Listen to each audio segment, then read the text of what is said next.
Continuando o capítulo 11 do livro de Joyce Meyer, Campo de Batalha da Mente. Nenhuma hesitação é permitida.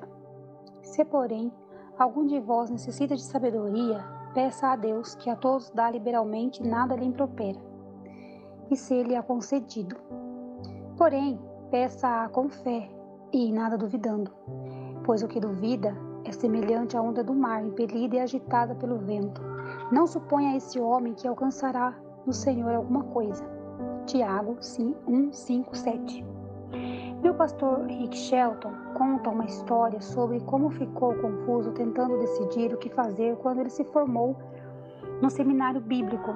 Deus havia colocado firmemente em seu coração o desejo de voltar a St. Louis, no Missouri, e começar uma igreja local depois da sua formatura.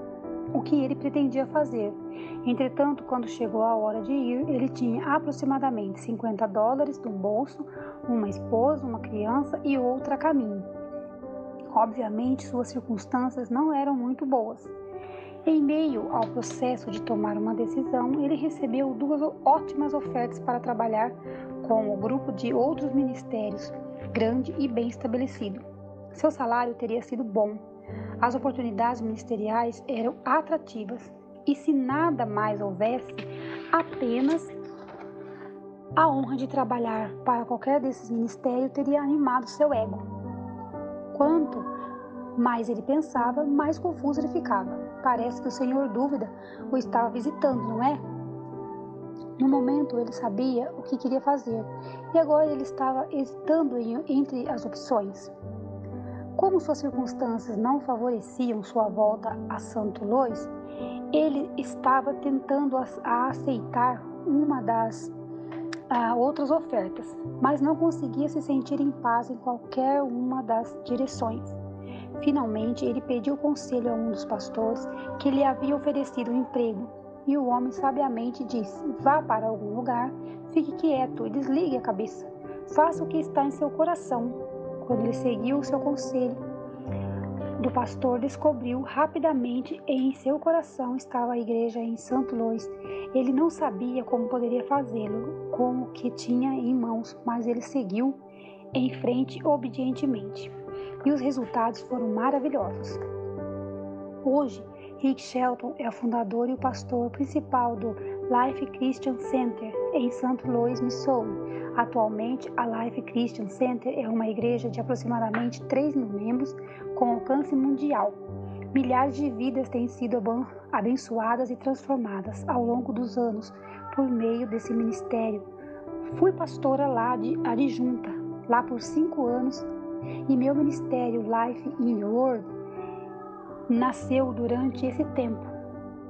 Pense em quanto o diabo teria roubado mediante a dúvida e a descrença se o pastor Shelton tivesse sido dirigido pela cabeça em vez de pelo coração. Dúvida é uma escolha.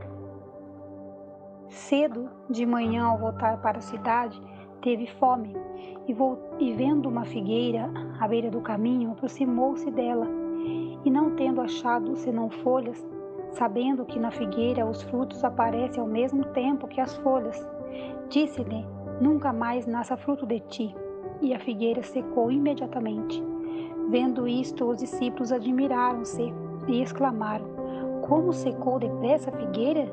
Jesus, porém, lhes respondeu: em verdade vos digo que se tiverdes fé, uma confiança verdadeiramente firme, e não duvidardes, não somente fareis o que foi feito à figueira, mas até mesmo, se a este monte disseres: ergue-te, lança-te no mar, tal sucederá, e tudo quanto pedires em oração, crendo, recebereis.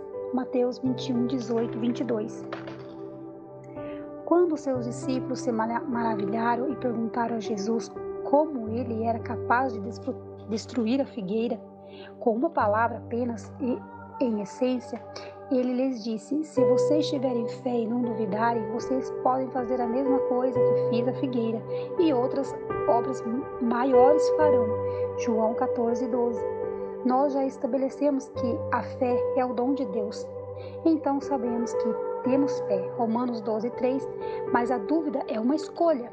É a tática de guerra do diabo contra a nossa mente. Como você pode escolher seus próprios pensamentos quando a dúvida vier? Você deverá aprender a reconhecê-lo pelo que ela é e dizer não obrigado e continuar crendo. A escolha é sua. Incredulidade é desobediência. E quando chegaram para junto da multidão, aproximou-se dele um homem que se ajoelhou e disse: Senhor, compadece-te do meu filho, porque é lunático e sofre muito, pois muitas vezes cai no fogo, outras muitas na água. Apresentei-o a seus discípulos, mas eles não puderam curá-lo. Jesus exclamou: Ó geração incrédula e perversa, até quando estarei convosco? Até quando vos sofrerei? Trazei-me aqui o menino. E Jesus repreendeu o demônio, e este saiu do menino. E desde aquela hora ficou o menino curado. Então os discípulos, aproximando-se de Jesus, perguntaram em particular: Por que motivo não pudemos nós expulsá-lo? E ele lhe respondeu: Por causa da pequenez da vossa fé. Mateus 17, 14 e 20. Lembre-se, a descrença conduz à desobediência. Talvez Jesus tenha ensinado aos seus discípulos certas coisas a fazer naqueles casos, e descrença os tenha levado a desobedecer-lhe. Portanto, eles foram mal sucedidos. De qualquer forma, o ponto é que a descrença, como a dúvida, impedirá que façamos o que Deus nos chamou e ungiu para realizar na nossa vida. Isso também nos impedirá de experimentar a sensação de paz que Ele quer que desfrutemos ao encontrarmos descanso para a nossa alma nele. Mateus 11, 28 e 29.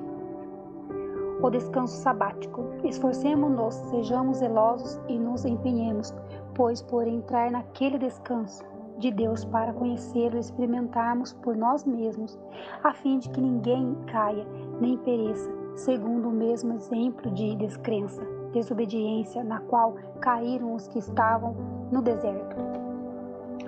Hebreus 4:11.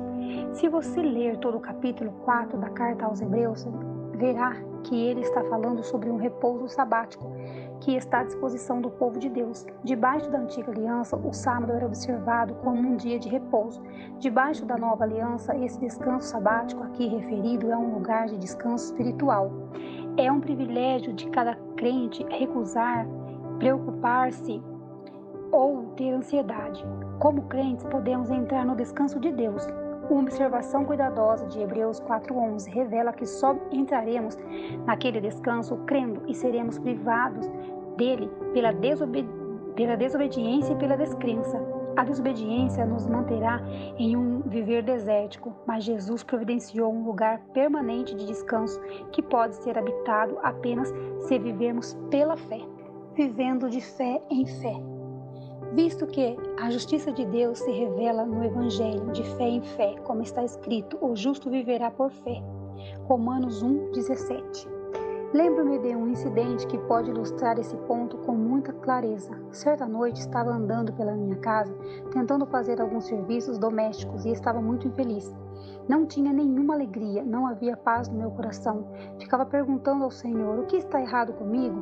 Frequentemente me sentia daquela maneira e sinceramente queria saber qual era o meu problema. Estava tentando seguir todas as coisas que estava aprendendo em minha caminhada com Jesus, mas alguma coisa certamente parecia estar faltando. A essa altura, o telefone tocou. Enquanto estava conversando, dava uma olhada em uma caixa de cartões de versículos bíblicos que alguém me havia mandado.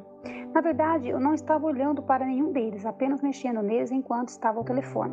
Quando desliguei, decidi escolher um ao acaso para ver se conseguia algum encorajamento. Tirei Romanos 15:13. E o Deus da esperança vos encha de todo o gozo e paz no vosso crer, para que sejais ricos e abundantes de esperança no poder do Espírito Santo. Eu vi. Todo o meu problema era a dúvida e a descrença. Estava fazendo a mim mesma infeliz por acreditar nas mentiras do diabo. Estava sendo negativa, não poderia ter alegria e paz porque não estava crendo. É impossível ter alegria e paz e viver em descrença. Tome a decisão de acreditar em Deus e não no diabo. Aprenda a viver de fé em fé, de acordo com Romanos 1:17. Essa é a maneira como a justiça de Deus é revelada. O Senhor precisou revelar-me que, em vez de viver de fé em fé, eu vivia frequentemente de fé em dúvida. e descrença. Então voltava a fé por um pouco e mais tarde retornava a dúvida, e a descrença ia para trás e para frente de uma a outra.